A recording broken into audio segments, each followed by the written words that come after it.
하나님께서 이제 이스라엘을 통해서 여러 전쟁을 이기게 하시는 장면, 그 장면이 오늘 성경에 기록되어져 있습니다. 하나님은 지금 기드온의 군대와 함께하고 계시는 거예요. 기드온의 군대를 300명으로 축소합니다. 다 필요 없다는 거예요. 300명만 딱 데리고 가라. 여러 가지 시험을 통해서 300명을 딱 뽑아냈습니다. 또 미디안과 아말렉 그리고 많은 사람들이 그 구성된 그 침략군들이 밤에 잠을 잘 때 그들의 꿈에 나타나셔서 그 꿈으로 하여금 모든 사람들에게 두려운 마음을 갖게 한 거예요.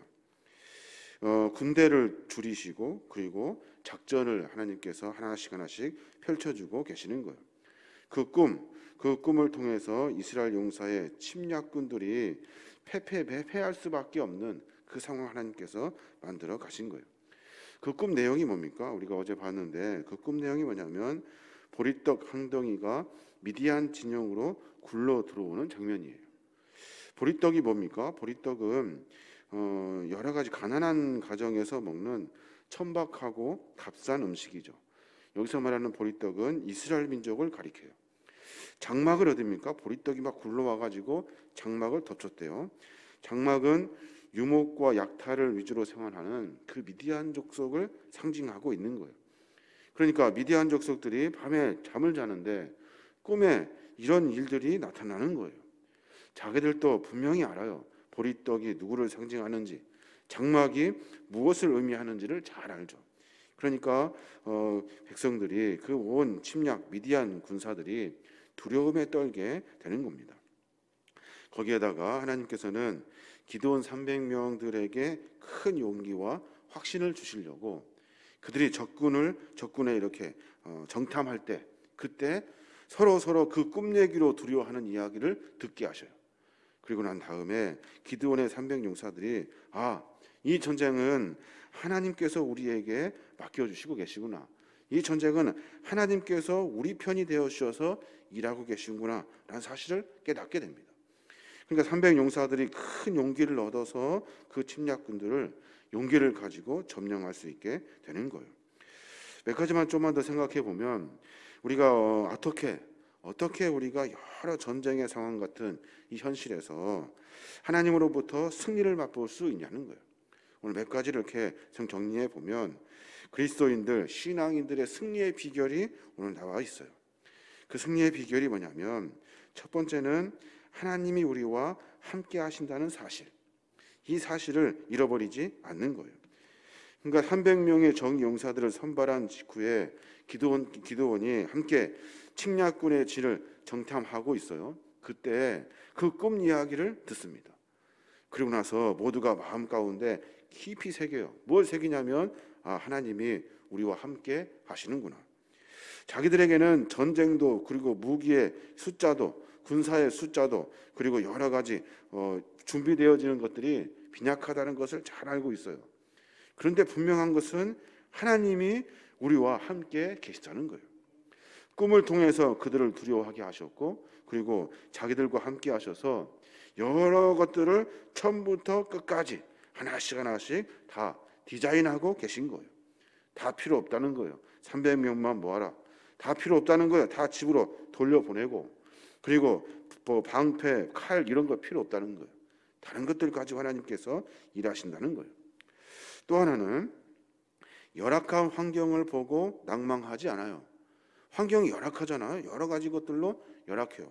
뭐라고 이야기합니까? 12절에 보면 그렇게 말해요. 어제 봤던 본문인데 미디안과 아말렉과 동방의 모든 사람들이 골짜기에 누웠는데 메뚜기의 많은 수와 같고 그들의 낙타의 수가 많아 해변의 모래가 많음 같은지라 라고 말해요.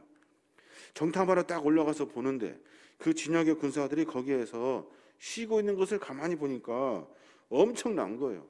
메뚜기같이 너무나도 많아요. 그리고 그 낙타, 그 물자를 날르는 중요한 그 낙타가 해변에 모래와 같이 많다는 거예요. 이길 수 없다. 이거는 할 수 없다. 불가능한 일이다 라고 모두가 생각했을 거예요. 그런데 기드온의 병사들은 환경을 보고 낙담하지 않아요. 여러 환경이 전부 다 불리한 상황이지만 낙담하지 않아요. 왜 그렇습니까? 그들은 하나님을 바라보기 때문에 그래요. 참 신앙인의 눈은 현실을 보지 않아요. 참 신앙인의 모습은 그 눈은 현실이 아니라 현실 넘어서 그 현실을 주관하고 계시는 하나님을 보게 된다는 거예요. 그 하나님을 볼 때 우리는 삶의 환경에 낙담하는 것이 아니라 그 환경을 만들어 가시는 하나님의 은혜를 만나게 되는 거예요.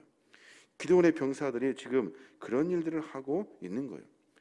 또 하나 생각해 보면 어떻게 그들이 그렇게 승리할 수 있었을까? 이것은 그냥 하나님께서 하신 일이 아니라 이스라엘 백성들 그리고 기드온의 300용사들이 한 가지의 목표를 가지고 모두가 하나가 되었다는 거예요. 한 가지의 목표. 16절에 보면 그렇게 말해요.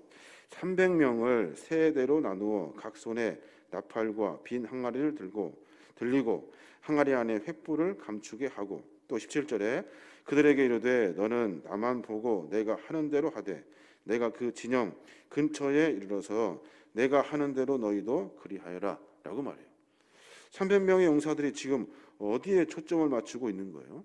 칼과 방패, 자기가 가지고 있는 무슨 전술이나 무슨 전쟁하는 기술을 가지고 의지하는 것이 아니라 지도자의 말을 귀 기울이고 있어요. 하나님이 지금 뭐라고 말씀하시는지에 대해서 귀 기울이고 있다고요. 그리고 들은 것이 뭐예요? 항아리를 들었어요. 전쟁 나가는데 항아리가 뭔 소용이요? 항아리 안에 횃불을 넣게 했어요. 한 횃불이 300개가 무엇이 필요할까요? 그런데 그들은 순종하는 마음으로 그 일을 하나씩 하나씩 담당하고 있어요. 그리고 모두가 다 어디에 집중하고 있습니까? 지금 기드온에게 집중하고 있는 거예요. 하나님께서 기드온에게 뭐라고 말씀하시는지 귀 기울이고 있는 거예요. 그래서 어떻게 합니까? 300명을 100명씩 세 부대로 나누고, 그리고 그 적군들을 모두가 다 함께 기습할 수 있도록 다 흩어져서 진을 칩니다. 그리고 나서 나팔을 불어서 큰 군대가 온 것처럼 300명들이 나팔을 부니 얼마나 소리가 크겠습니까? 그 나팔 소리를 듣고 모두가 다 두려워 떨게 만들었다는 거예요.